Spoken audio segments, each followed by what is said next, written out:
pembicara atau narasumber kita kali ini adalah satu-satunya manusia di planet bumi ini yang menolak dipanggil Romo oleh saya, bahkan juga menolak untuk saya angkat sebagai guru besar kemanusiaan saya. Karena beliau sadar mungkin saya tidak layak menjadi murid beliau dalam hal kemanusiaan, karena saya sama sekali tidak pantas untuk menjadi murid beliau. Mungkin terlalu bodoh atau terlalu jahat, makanya tidak pantas untuk belajar kemanusiaan.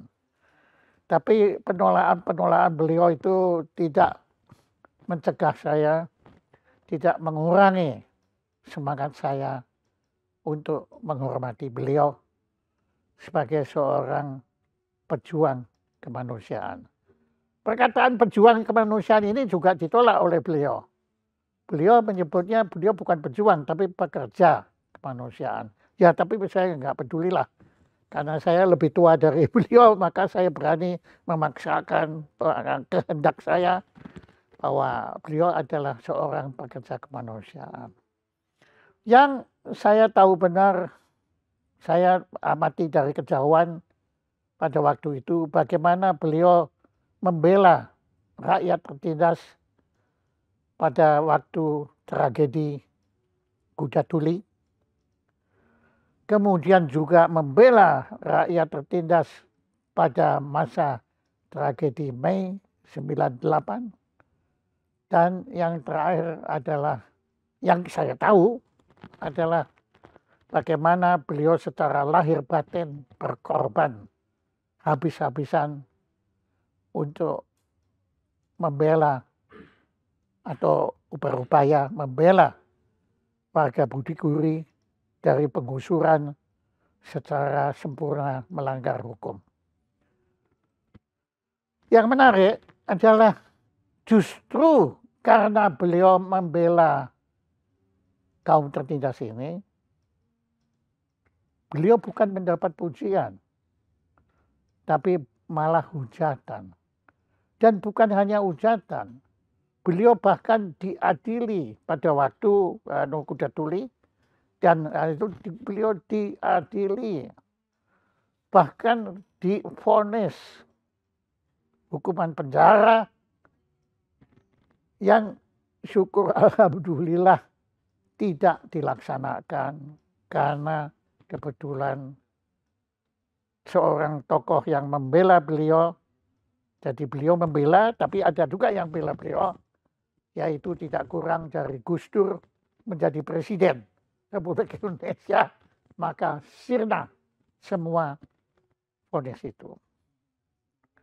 Dan setelah beliau juga membela kaum tertindas, rakyat tertindas pada Mei 98, kemudian juga pada waktu membela warga Bukit Duri, beliau dihujat sebagai seorang pemberontak, seorang pelestari kemiskinan, dan seorang yang menentang program pembangunan oleh pemerintah ini. Tapi beliau tidak diadili, tapi beliau diadili melalui medsos dengan hujatan-hujatan seperti itu. Nah, semua itu menyebabkan keimanan saya terhadap kemanusiaan tergoncang. Karena setahu saya kita itu diharapkan semua sesuai dengan sila Pancasila yang kedua, kemanusiaan, adil dan beradab.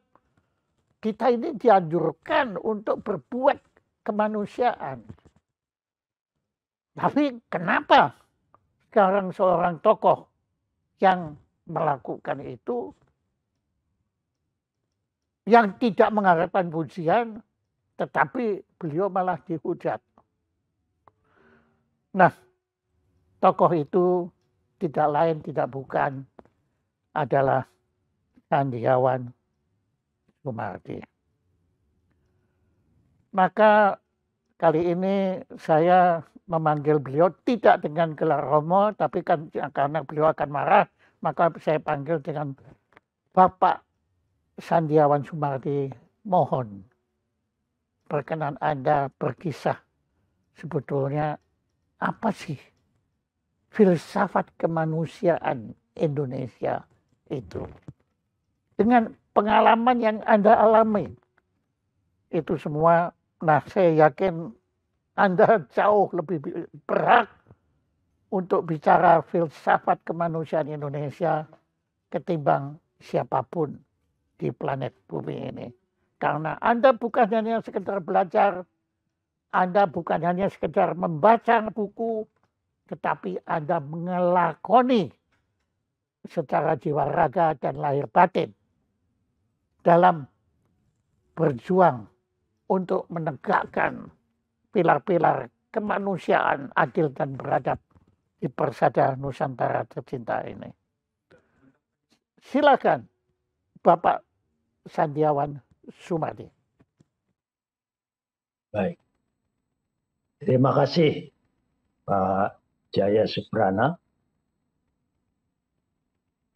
Tidak benar bahwa saya ini seorang tokoh. Saya adalah murid. Salah seorang murid dari Jaya Suprana. Dan biasa. Saya sekarang belajar, betul. Saya bilang dengan tulus Pak Jaya. Dan saya masih belepotan di dalam belajar. Tapi karena ditugasi oleh guru saya untuk bicara tentang filsafat kemanusiaan, saya ingin secara sederhana memahami apa itu filsafat kemanusiaan, ya cabang ilmu filsafat yang membahas mengenai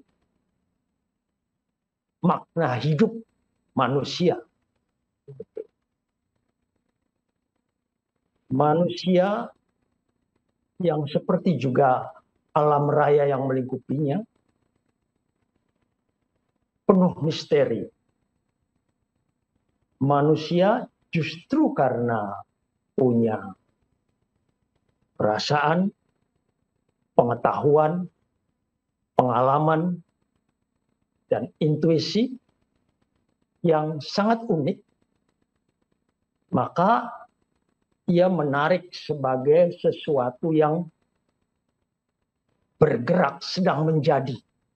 Bukan manusia dalam arti kodrati, yang terberi.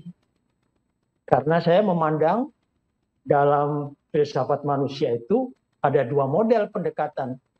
Yang pertama itu model esensialis, yang cenderung hanya memperhatikan kodrat manusia yang menentukan kemanusiaannya itu sendiri.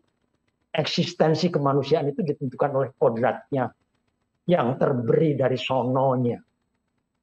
Nah, sedangkan model kedua, saya lebih percaya yang ini, adalah model eksistensialis, yang cenderung memandang manusia sebagai subjek yang menyeluruh,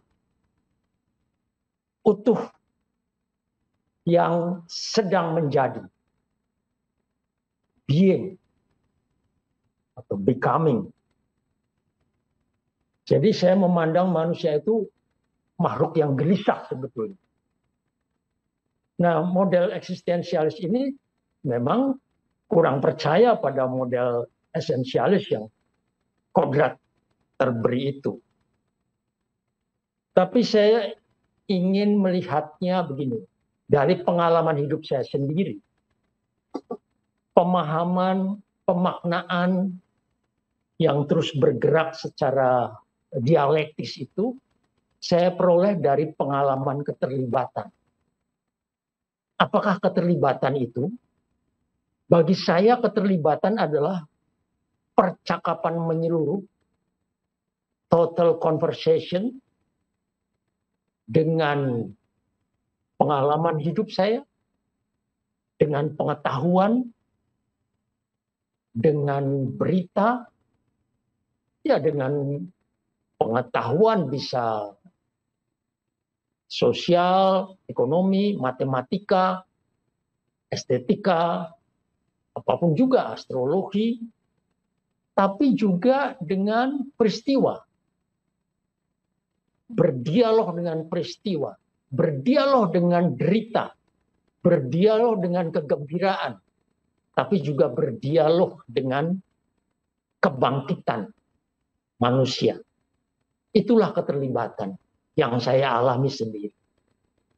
Nah, seperti Pak Jaya ceritakan tadi, dalam hidup saya memang saya mengalami tonggak-tonggak peristiwa yang sering saya pandang sebagai pengalaman puncak atau pengalaman samudrawi, di mana saya berjumpa dengan kemanusiaan saya sendiri dan kemanusiaan sesama manusia secara intensif. Dan itu justru lewat beberapa pengalaman yang awalnya adalah tragedi, pengalaman penderitaan. Seperti tadi Pak Jaya katakan, peristiwa suaka kemanusiaan 27 Juli 1996, ketika saya melindungi beberapa anak muda yang sedang dikejar, dicari oleh polisi waktu itu, bahkan ada perintah tembak di tempat oleh Pangdam Jaya ketika itu, Pak Sutioso, untuk ya karena mereka dituduh terlibat dalam penyerangan justru di kantor PDI yang sekarang menjadi PDIP. Dan ternyata justru yang menyerbu itu aparat keamanan dan juga baik polisi maupun tentara dan juga preman-preman. Dan jatuhlah beberapa korban, beberapa orang lain dikejar. Dan saya sebagai manusia, bukan karena waktu itu sebagai imam, saya membantu mereka, melindungi mereka. Bahkan seandainya sekarang terjadi seperti itu pun, kalau ada lagi, saya akan melakukannya lagi. Dengan kesadaran. Inilah suaka kemanusiaan yang sudah dilakukan oleh orang-orang sejak zaman dulu dalam peristiwa Yunani, sudah biasa itu. Melakukan perlindungan terhadap orang-orang yang sedang menderita, yang sedang dikejar dalam peperangan. Lepas dari dia bersalah atau tidak. Tapi kalau orang akan dibunuh, harus kita cegah, harus kita lindungi. Kemudian pengalaman saya terlibat juga dalam pencarian bersama dengan Cak Munir almarhum dengan Kontras untuk peristiwa penculikan dan penghilangan orang. Karena saya kenal dengan beberapa yang diculik dan dihilangkan itu tahun 1997. Kemudian tragedi Mei 11, 12, 13, 14, 15 Mei 98 yang memakan korban hingga 1.888 orang meninggal dunia dalam waktu hanya beberapa hari saja di Jakarta. Pengalaman yang juga memporak-porandakan bahkan iman saya saat itu. Karena betapa tak terperikan penderitaan para korban. Saya hanyalah bisa menolong, mendampingi, mendengarkan keluhan korban, menyuarakan suara korban, melindungi suara korban. Kemudian pengalaman mendampingi buruh-buruh migran Indonesia yang dideportasi terutama dari Malaysia dan dari negara-negara Timur Tengah. Saya terlibat dalam proses pendirian SBMI, Serikat Buruh Migran Indonesia. Waktu itu saya bersama Munir, Bu Ade, almarhum semua itu 53 orang melakukan gugatan hukum terhadap pemerintah karena tidak mampu melindungi buruh migran di berbagai negara. Tetapi kita melalui gugatan citizen lawsuit Dan untuk pertama kalinya sistem gugatan itu digunakan dan diakui di Indonesia. Sehingga kemudian terbentuklah Undang-Undang Perlindungan Buruh Migran hingga saat ini. Kemudian saya pun terlibat bersama kawan-kawan ketika terjadi bom yang mengerikan di Bali. Bom Bali 2003, terutama bom Bali pertama. Pekerjaan kami para relawan, kebanyakan relawan-relawan lokal yang berkumpul di Bali, kami membuka posko di dekat Rumah Sakit Umum Sanglah untuk membantu dokter-dokter forensik, para relawan di sana untuk mengumpulkan jenazah yang hancur karena bom yang mengerikan itu. Jadi malam tubuh yang hancur, tinggal tangan atau ya yang hancur amat mengerikan itu disatu-satukan membantu dokter-dokter forensik misalnya di rumah sakit. Dan yang tak terlupakan seumur hidup saya, tak pernah akan terlupakan adalah kami jaringan relawan kemanusiaan itu terlibat dalam bantuan kemanusiaan untuk korban gempa dan tsunami di Aceh dan Sumatera Utara yang memakan korban hingga 230.000 jiwa orang tersapu tsunami itu. Dan kami bukan hanya membantu korban-korban, mengumpulkan jenazah, tapi juga kita selain membuka posko-posko untuk pengobatan dan juga untuk makanan, kita juga membantu membangun kembali 270 rumah-rumah warga di Kuala Tuha,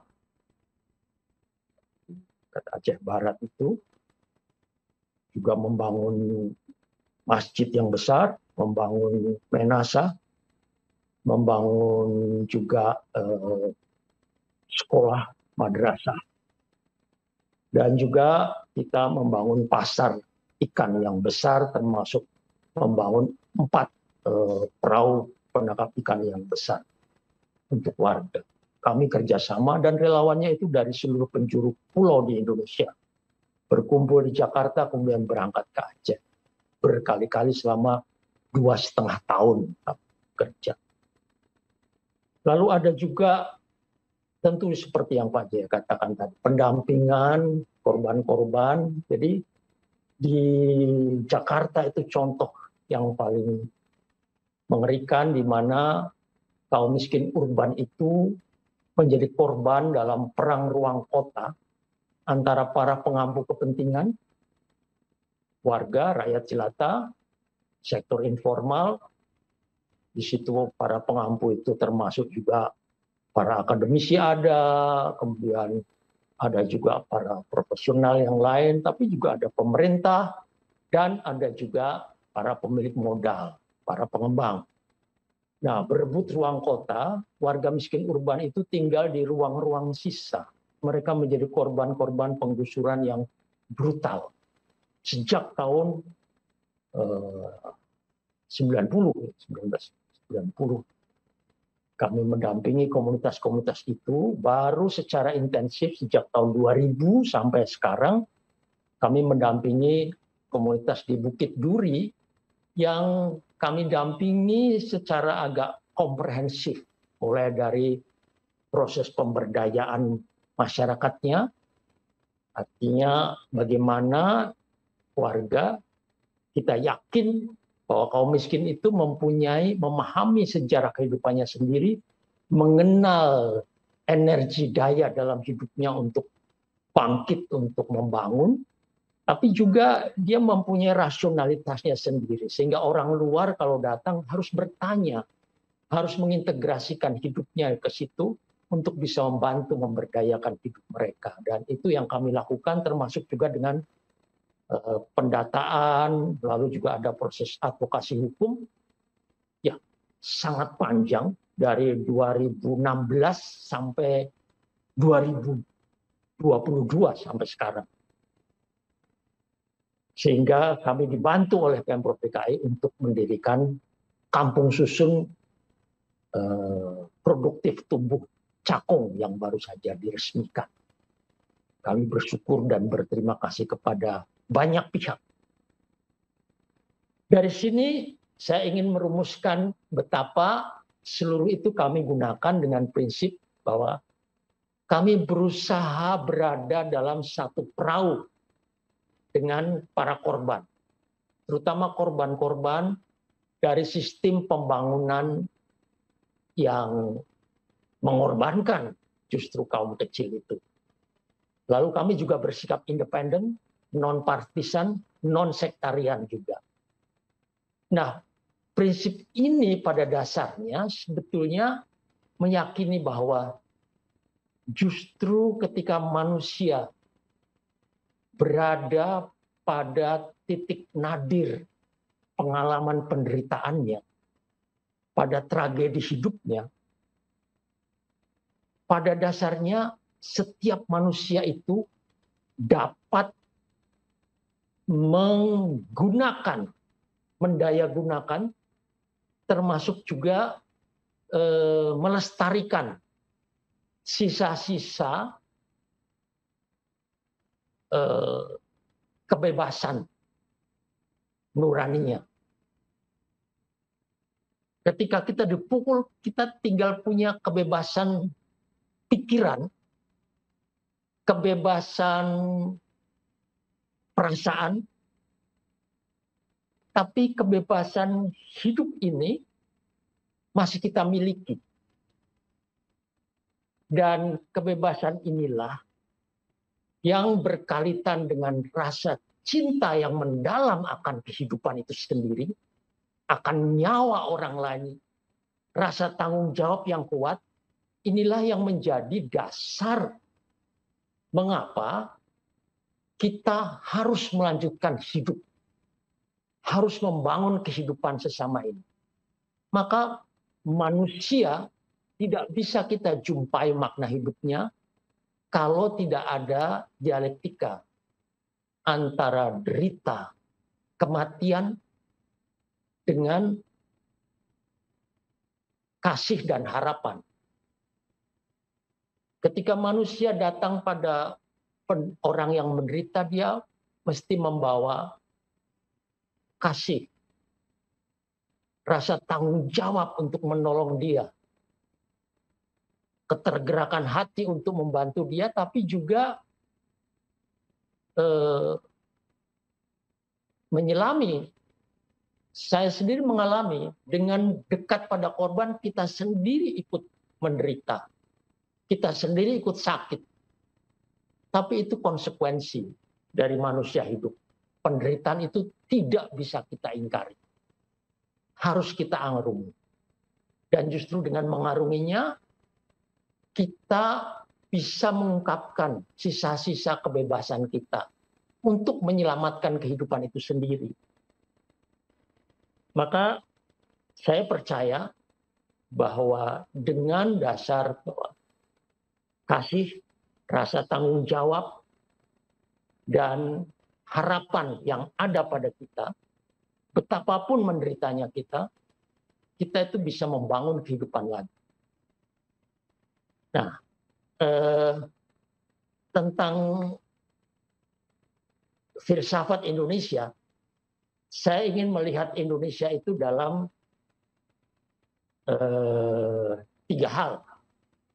Indonesia sebagai rahmat, tapi Indonesia juga sebagai korban kolonialisme atau penjajahan, dan ketiga Indonesia sebagai penyintas, sebagai survivors. Indonesia sebagai rahmat, saya lihat itu misalnya ya kita negara yang luas, terluas keempat, ada 1.904.469 kilometer luasnya. Kemudian kita juga negara kepulauan terbesar, salah satu yang terbesar, mempunyai 17.504 pulau, luar biasa ini, yang indah-indah luar biasa. Lalu kita ada di daerah khatulistiwa, bermandikan cahaya di seluruh kepulauan Indonesia. Tapi kita juga bangsa yang multiras, multi etnik, dan multikultural. Ini rahmat. Juga merupakan rahmat karena kita punya bahasa daerah mungkin yang terbanyak dari semua suku bangsa di dunia. Saya pernah ke Afrika, katanya hanya berapa belas. Tapi Indonesia itu mempunyai 718 bahasa daerah. Dan kita punya sejarah kerajaan yang besar di Asia, yaitu kerajaan-kerajaan Hindu-Buddha, yaitu Sriwijaya dan Majapahit. Itu zaman keemasan yang luar biasa kita mengekspresikan kebudayaan adiluhung kita pada saat itu ke seluruh dunia. Tapi juga sejak abad ke-7 kita itu menjadi daerah perdagangan internasional bisa dikatakan. Maka datang ke sinilah bangsa India, Cina dulu, India, kemudian Arab, dan baru belakangan ada bangsa-bangsa Barat, Portugis, Belanda, Jepang, dan sebagainya. Yang kedua, Indonesia tidak pernah lepas sebagai negara jajahan, pernah dijajah dan pengalaman kolonialisme. Tapi itu dipandang sebagai tragedi yang memungkinkan kita melihat pada hidup kita energi daya untuk bangkit. Karena kita sekarang menjadi Indonesia itu sebagai dialektika, perjumpaan antara rahmat dan tragedi itu berjumpa, lahirlah Indonesia ini.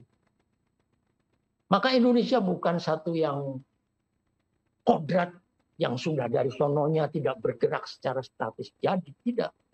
Kita harus membangun Indonesia. Indonesia yang sedang menjadi.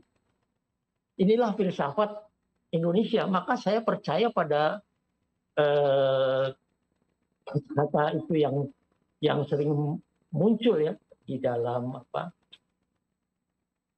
pernahlah dulu ada puisi yang ditinggalkan oleh seorang Yahudi dan di sebuah kamp konsentrasi di kolonial pada Perang Dunia Kedua.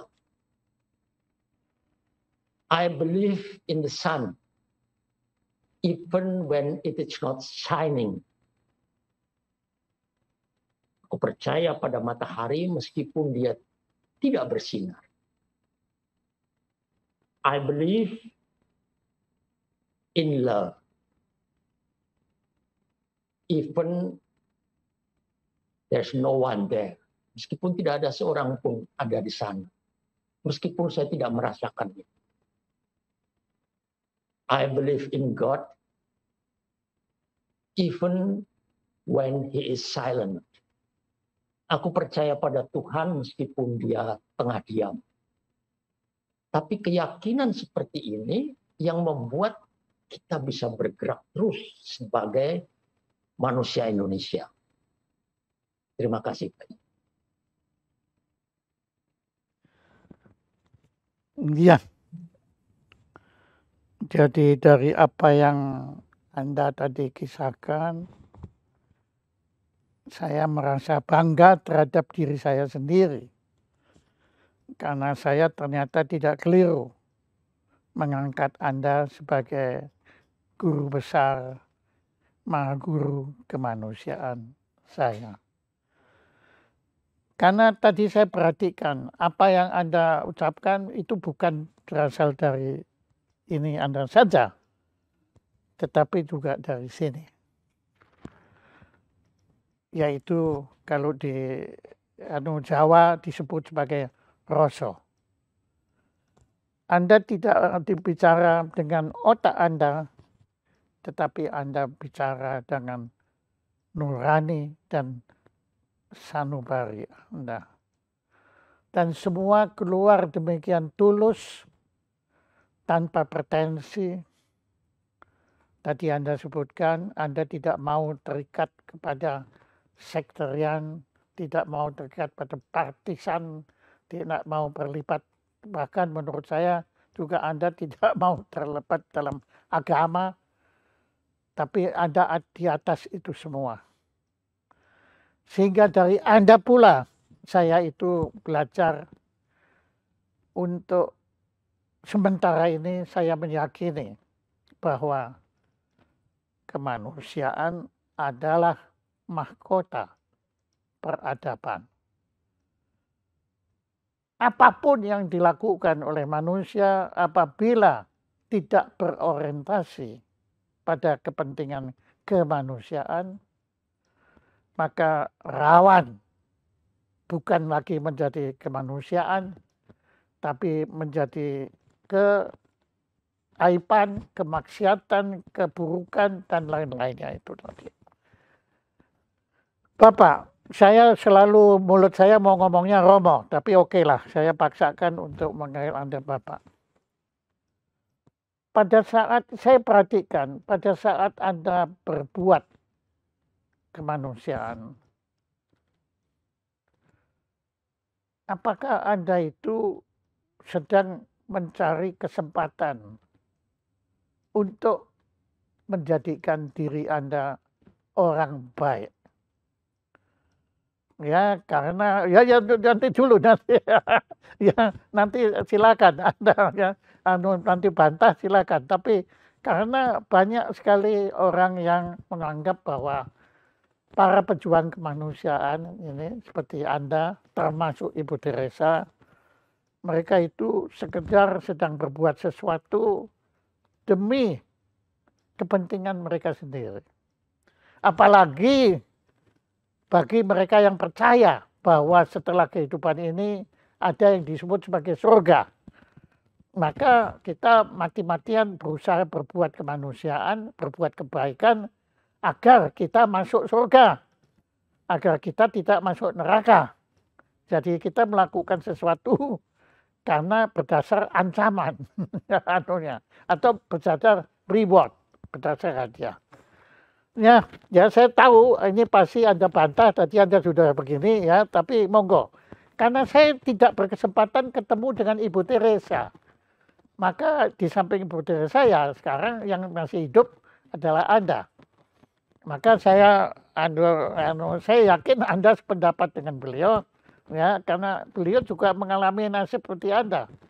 Beliau bukan hanya dihujat, tapi beliau dikeluarkan dari ordonya karena ingin berbuat kemanusiaan. Oke, kan kembali ke Sandiawan Sumadi. Pertanyaan saya adalah, apakah Anda berbuat kemanusiaan itu kebaikan demi kepentingan diri Anda sendiri? Silakan. Pak Jaya, dulu saya pernah waktu belajar dari dasarannya dulu di komunitas religius dulu, atau juga di gereja Katolik, saya mengenal santo-santa orang yang dianggap suci sejarahnya itu. Lalu juga dalam komunitas religius itu ada dua macam, yang kontemplatif, yang tugasnya hanya berdoa dalam kesunyian para rahib itu, dan yang aktif, kontemplatif aktif. Ya, seperti para Yesuit itu prinsipnya kontemplatif aktif. Contemplatio in actione. Nah, saya tidak tertarik pada, meskipun saya dulu pernah sangat senang berdoa meditasi, bisa 4 kali sehari gitu. Tapi saya tidak tertarik karena saya bertanya, kalau saya hanya mencari kesucian untuk diri saya sendiri, apa artinya? Kalau saya kan itu bagus Pak. diri, Kok apa artinya kan bagus buat bagi diri. saya tidak berarti. Oke. Bagi saya, kita ini, saya melihat manusia itu makhluk yang sering disebut secara umum makhluk sosial.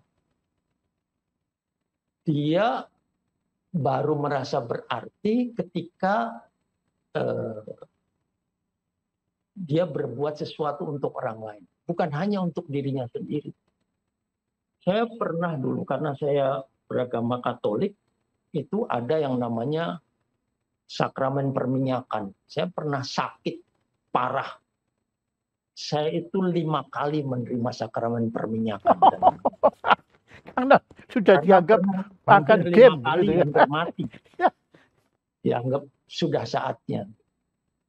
Dan dalam salah satu momen sebelum ketika menerima sakramen perminyakan itu, memang saya merasa nafas saya itu ditarik sudah hampir tidak ada. Jadi oksigen itu sampai saya sedot-sedot kok susah sekali gitu. Saya tahu saya mau mati waktu itu, saya berpikir begitu. Dan saya kira semua orang kalau mau mati itu ketakutan. Tapi saya rasa saya tidak takut bahwa nafas itu putus. Saya takut kalau hidup saya tidak berarti dan saya mati. Bagi saya itu absurd itu. Dan waktu itu saya pernah saya ingat tahun 2003 itu ketika saya kecelakaan itu. Doa saya, ya Tuhan, seandainya saya masih boleh hidup, biarlah saya berarti setidak-tidaknya bagi anak-anak jalanan yang tersingkir dan tidak terurus. Itu doa saya sesederhana itu. Ya bukan karena mau hidup baik, tidak. Karena saya tidak pernah mencari kesempatan ketika ada banyak kemungkinan. Semua itu dalam situasi darurat. Ada penderitaan di depan mata dalam situasi darurat yang menarik saya untuk bergerak. Sebetulnya kalau terlalu banyak dipikir secara rasional, goblok saya. Goblok sekali saya. Sering saya merasa begitu dan sering orang-orang di sekitar saya mengatakan begitu. Ya. Ngapain coba kamu itu? Belum tentu juga yang kamu bela itu benar. Saya tidak peduli dia benar atau tidak, tapi bahwa dia menderita. Kita harus menolong ketika tidak ada orang lain apalagi yang menolong. Aduh. Itu yang saya lakukan. Ya sebetulnya saya menyesal tanya begini. Karena Anda mempermalukan saya. Karena saya tidak bisa seperti Anda. Ya, hidup saya ini kalau dipikir nggak ada maknanya. Yang saya pikirin itu kalau mau makan aja makan mesti yang enak ya. Kalau ada di ruangannya mesti ada AC-nya ya. Ya Anda tahu juga saksi hidup kalau ke WC harus ada semprotannya ya. Jadi saya terlalu banyak hidup untuk saya sendiri. Dan terus terang saya ada kecemburuan saya terhadap Anda. Tapi kecemburuan yang tidak saya lepas untuk menjadi kebencian. Yaitu bagaimana Anda itu, saya tahu benar. Bagaimana Anda itu siap mengorbankan segala-galanya untuk menolong orang.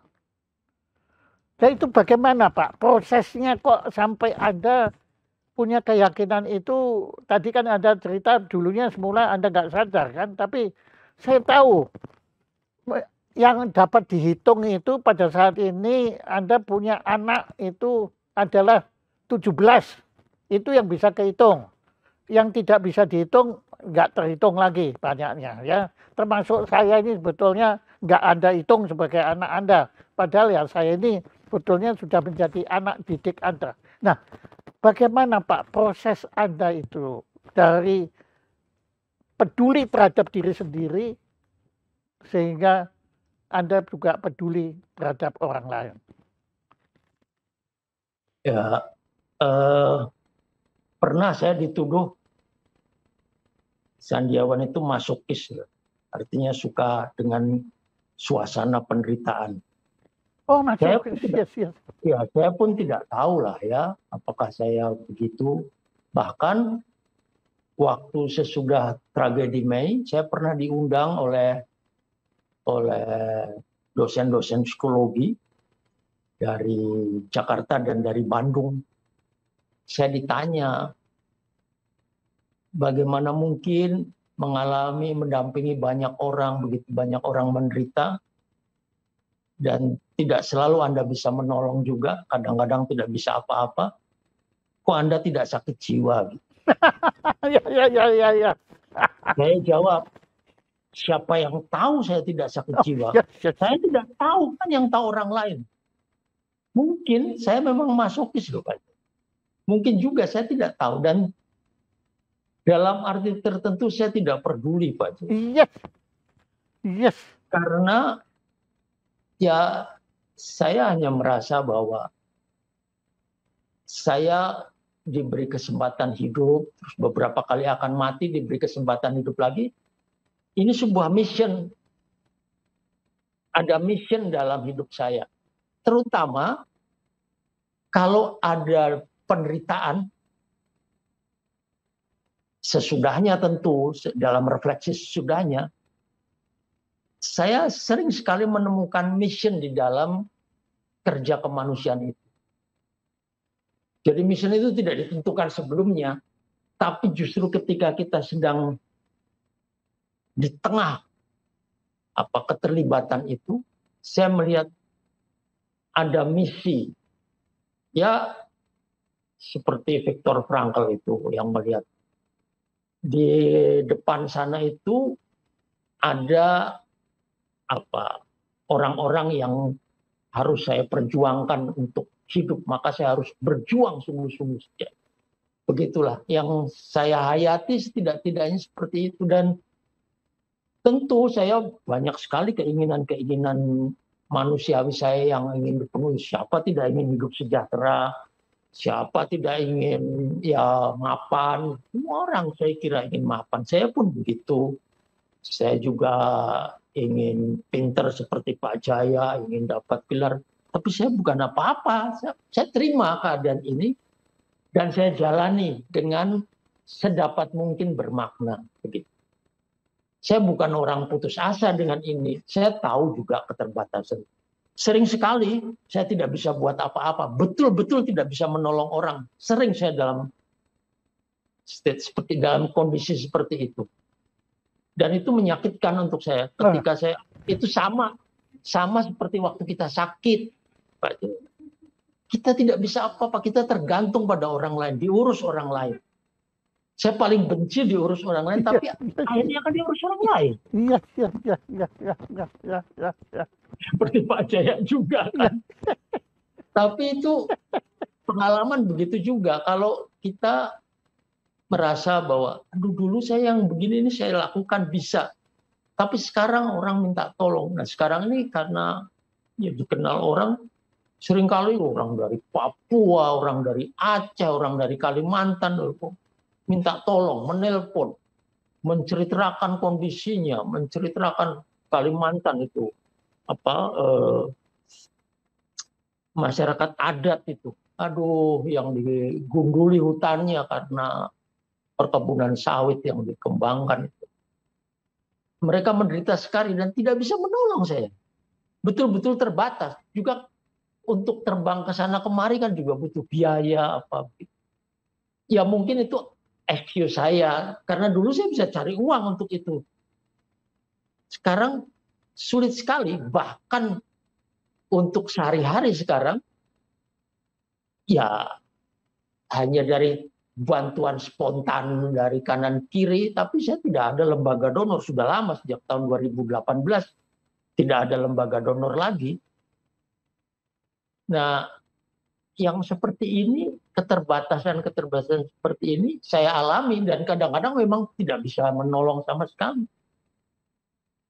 Tapi saya terima, seperti saya terima kalau saya sakit, saya harus menerima dan merefleksikan. Mungkin ini saatnya beristirahat untuk mengumpulkan energi. Kalau saya mendapatkan tugas lain lagi.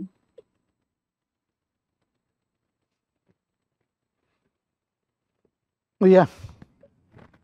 Ya, sebetulnya karena setiap hari sebetulnya saya akan mengganggu Anda untuk mendapat lolohan ya apa pelajaran rohaniah yang dari Anda itu. Saya tahu benar apa yang Anda kisahkan itu saya kebetulan mengikuti setapak demi setapak.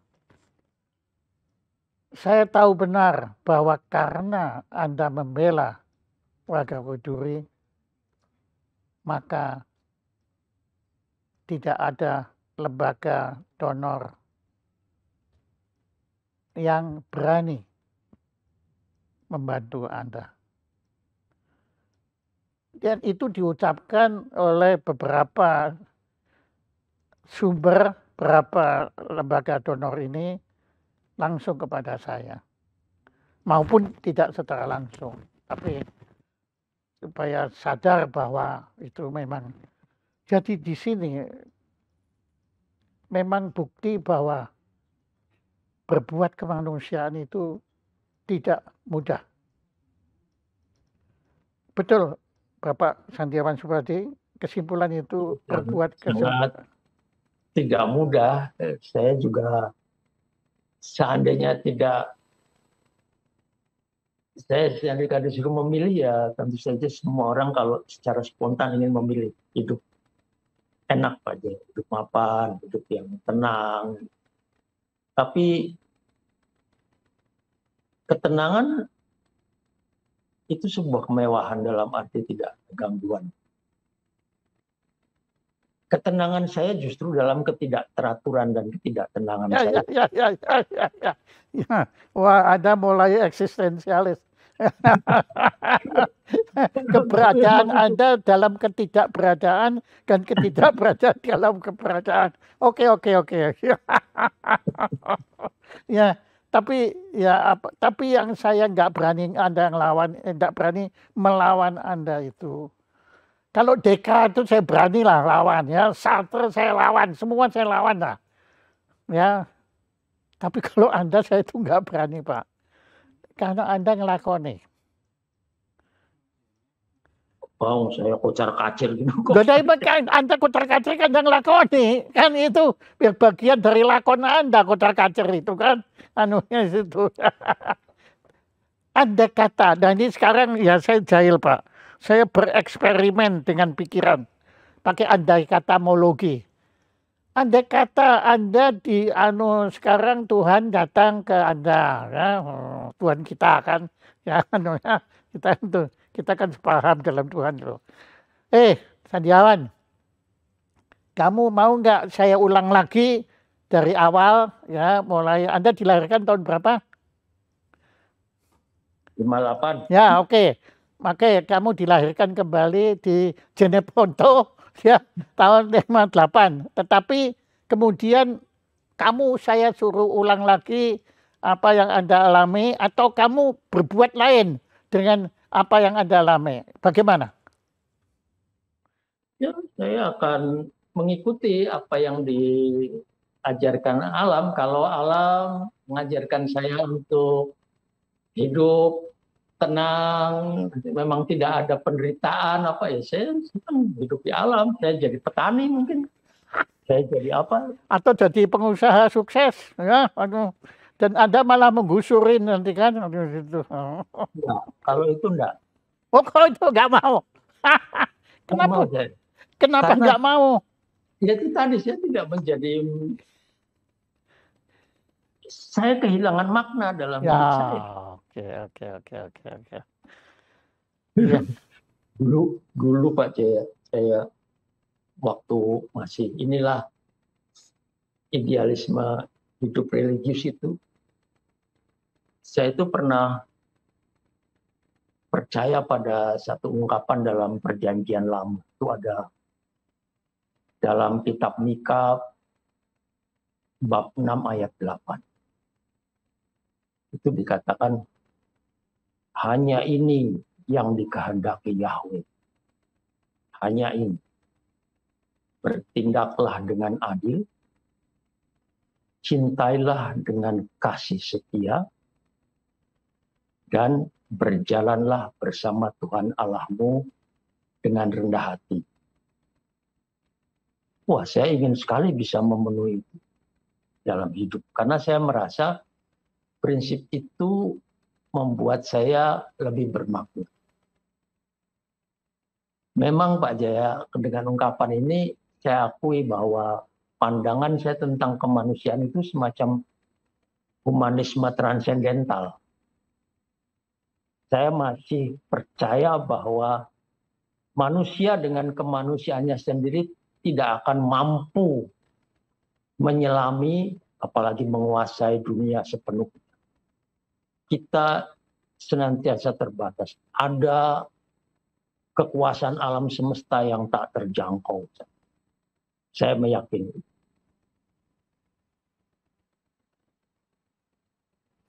Ya itu justru kemanusiaan kan Bapak. Iya. Kemanusiaan yang beradab kan seperti itu.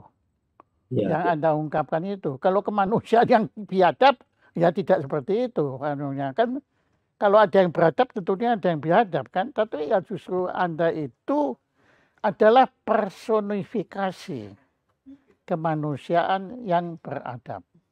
Tanpa Anda sadari.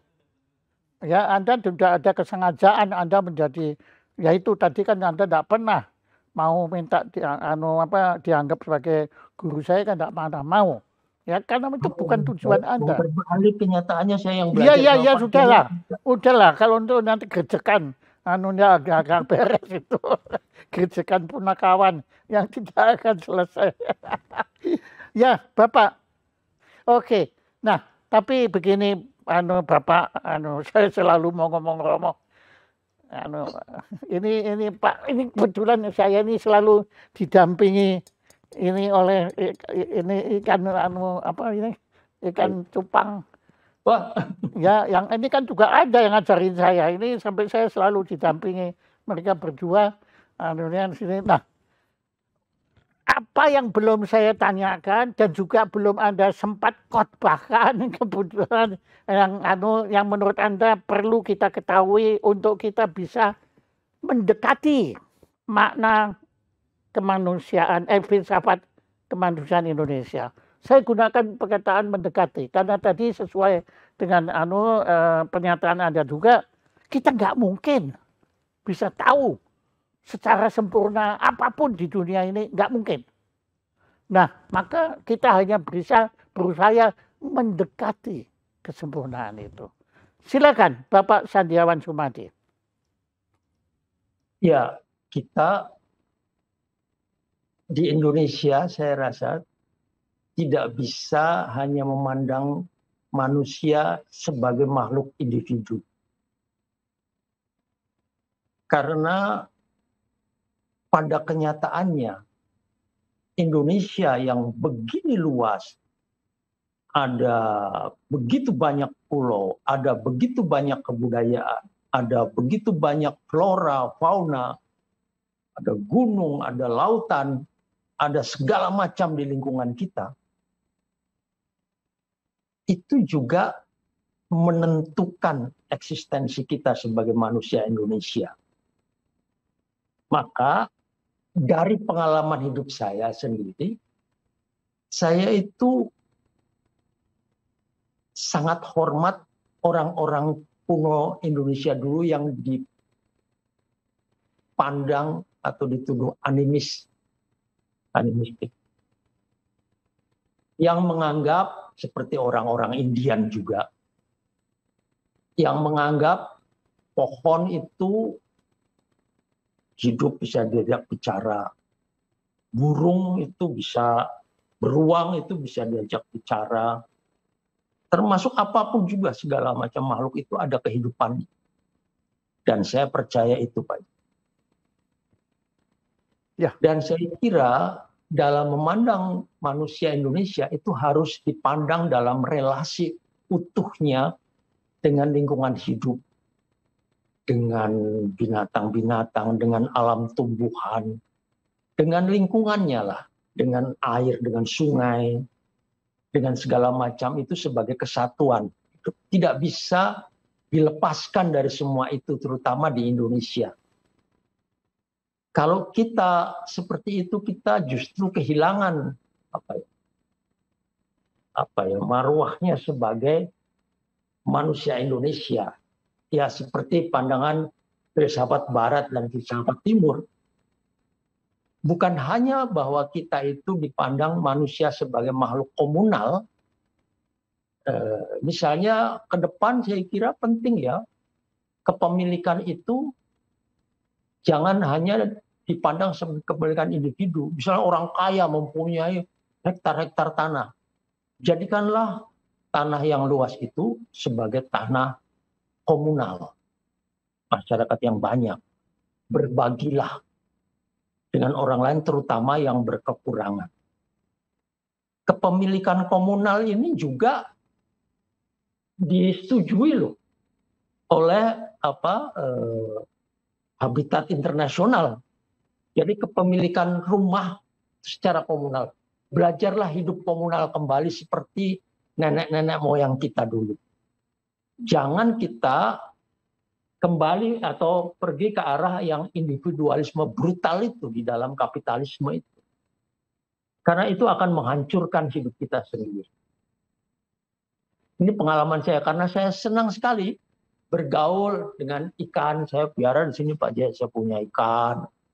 Bukan hanya lele, tapi ada macam saya punya kura-kura, saya punya tanaman, dan saya sering mengajak bicara mereka. Dan ini teman kontemplasi Pak Jaya. Yes. Dalam merenungkan hidup, merefleksikan hidup, ajaklah bicara mereka. Itu kontemplasi and action ya. Kita juga akan menyadari betapa kita itu kecil sekali, ketidakberdayaan kita sadar. Keterbatasan kita juga sadar. Kelemahan manusia itu selalu kalau dia hidupnya terlalu senang, terlalu dipuji-puji, itu akan merasa besar dan merasa besar kepala, lalu merasa berkuasa, berlebihan. Tidak ada yang ngerem lagi. Maka hidup komunal, berbagi, seperti semangat koperasi. Mengembangkan kepemilikan bersama. Iya. Itu saja. Ya bukan saja itu berat itu Pak, pakai saja. Ya, itu adalah pertanyaan peradaban.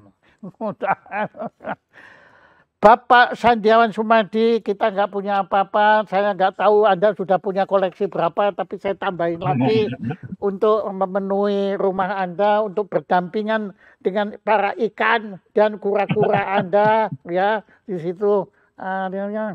Itu kura-kura leher panjangnya masih ya, Bapak? Masih.